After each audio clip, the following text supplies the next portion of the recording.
Mirëmbrëma, zoti Kadia. Mirëmbrëma, zoti Ali. Mirëmbrëma. Atëre, po e nisim me pyetjen e parë të cilën ja drejtoi zotit Kadia. Bes, ti si do ta komentoje 5 pikat e planit për rimëkëmbjen pas krizës publikuar sot nga kryedemokrati Basha?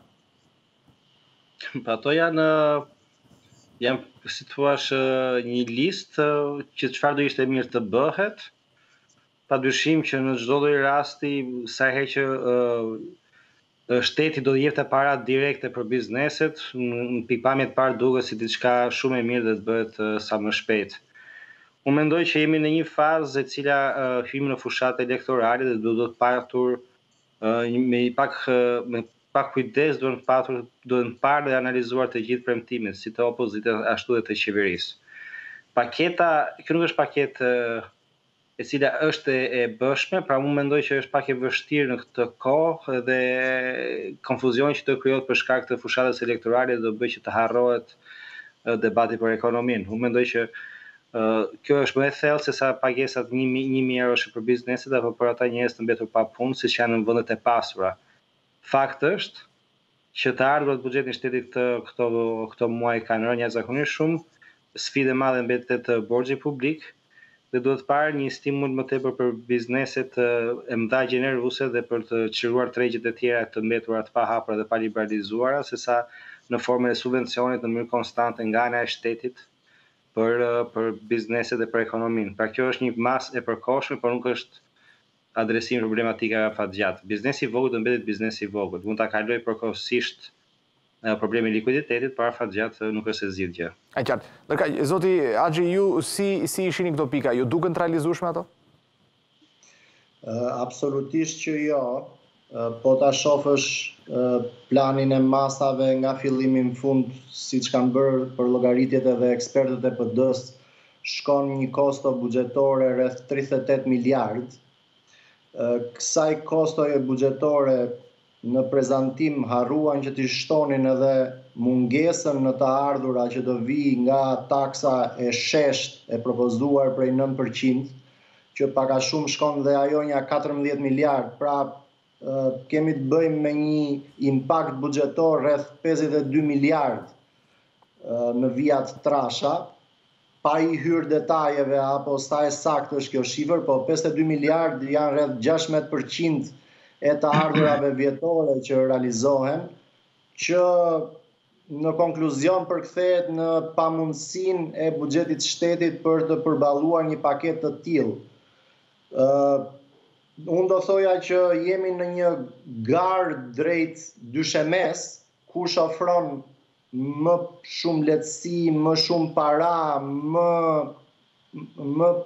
më kollaj fitimin e këtyre parave në kushtet të pandemisë, pra roft Covidi, dhe ofro burra sa më shumë që të mundemi, por që kjo paketë në mendimin tim është në pjesën më të madhe të saj e parealizueshme, me përjashtim të programit arsimor apo të programit shëndetësor, i cili mund ketë disa pika të cilat mund realizohen, por pjesa sociale, kryesisht dhe mbështetja për biznesin, nuk qëndron dhe nuk bazohet. Pra kemi të bëjmë me një qeveri që mundohet deri diku të jetë e kujdesshme sepse ka përsipër përgjegjësinë për mbarvajtjen e buxhetit shtetit dhe qëndrueshmërinë fiskale, dhe nga ana tjetër një opozitë që kërkon të vi në pushtet me çdo kusht dhe ofron edhe të pamundurën pa i bërë llogaritjet se ku do shkoj pastaj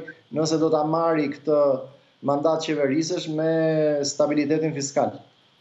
E qartë, Besi, ti the se situata, të paktën këto premtime nga ana e kryedemokratit Basha duken të vështira por të realizueshme. Ndërkaq flitet për Jo, si parim gjithçka mund të realizohet, pra mund të heqim në parim çdo gjë mund të realizohet. Po është realizueshme, pastaj është diskutimi tjetër. E qartë. Ndërkaq flitet për çeqje prej 1.000 euro për çdo biznes vogël aktiv, për shembull, apo ndihmë prej 2.000 lekë për çdo pensionist e tjerë, ku do gjenden këto para, është pyetja që shtrohet. Këtë shtroi Deltoni pak më parë dhe këtë thash domun që në fillim që jemi fushatë elektorale, do të bëjmë kujdes.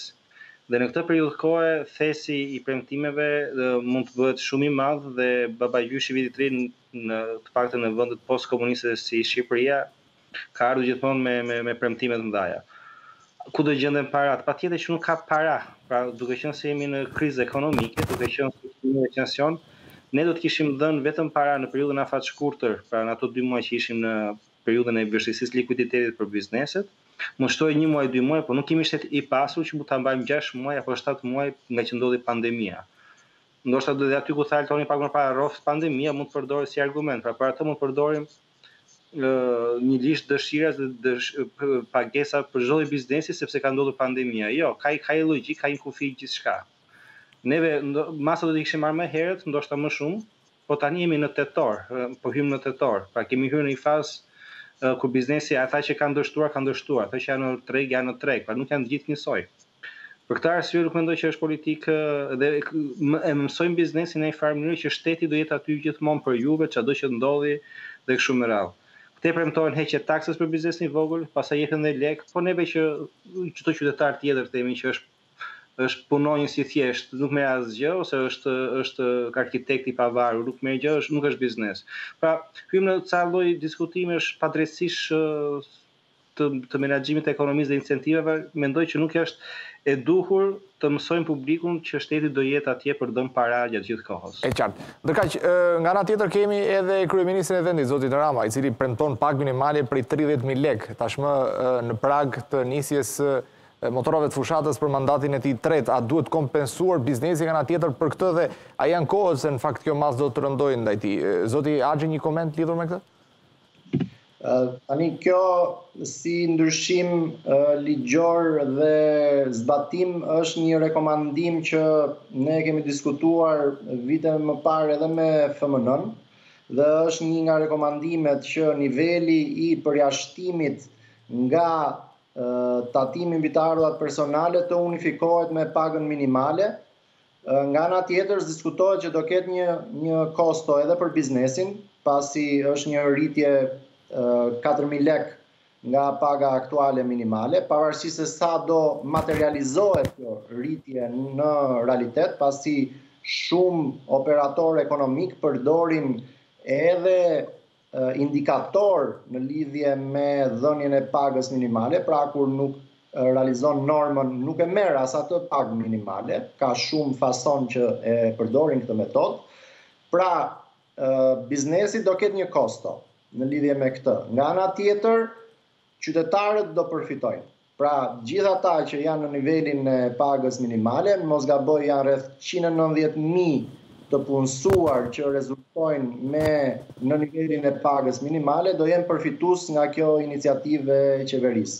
Por që është një nga rekomandimet që ne kemi konsideruar që vitin e kaluar, por nga ana tjetër duhet shoqëruar dhe me një sër ndryshimesh të tjera, të cilat do rregullonin pabarazinë edhe horizontale, po edhe vertikale, pra flas biznesi vogël apo profesionisti lirë me një të punësuar, ka një pabarazi, që është një pabarazi horizontale për të njëjtin nivel të ardhurash. Nga ana tjetër kemi edhe një problem vertikal që duhet rishikuar edhe progresiviteti i tatimit mbi të ardhurat personale për ta bërë më të drejtë dhe për të shpërndar pak a shumë barën fiskale në mënyrë të drejtë bazuar mbi të ardhurat që realizon çdo individ, qoftë nga puna apo nga kapitali. Pasi kemi një deformim midis punës dhe kapitalit i cili duhet rregulluar. Pra nuk duhet të jenë ndryshime sporadike apo të veçanta dhe prandaj rekomandohet që të ketë një dokument integral ku të jetë strategjia afetmesme e të ardhurave, e cila duhet adresoj të gjitha llojet e tatimeve, duke përfshirë edhe përjashtimet e TVSH-s apo normat e reduktuara të TVSH-s që ne i kemi pa mas, e cila do të siguroj thjeshtëzimin e sistemit fiskal dhe do japi një ndihmë edhe në luftën ndaj informalitetit dhe zbatimit të legjislacionit fiskal. E qartë. Besi, mendon se është momenti I dur për të sjellë në lojë pikërisht një propozim të tillë në kushtet ku le ta pranojmë disi, ky ndryshim do të përbëj sfidë për bizneset në kushtet e goditjes si pasojë e Covid-19.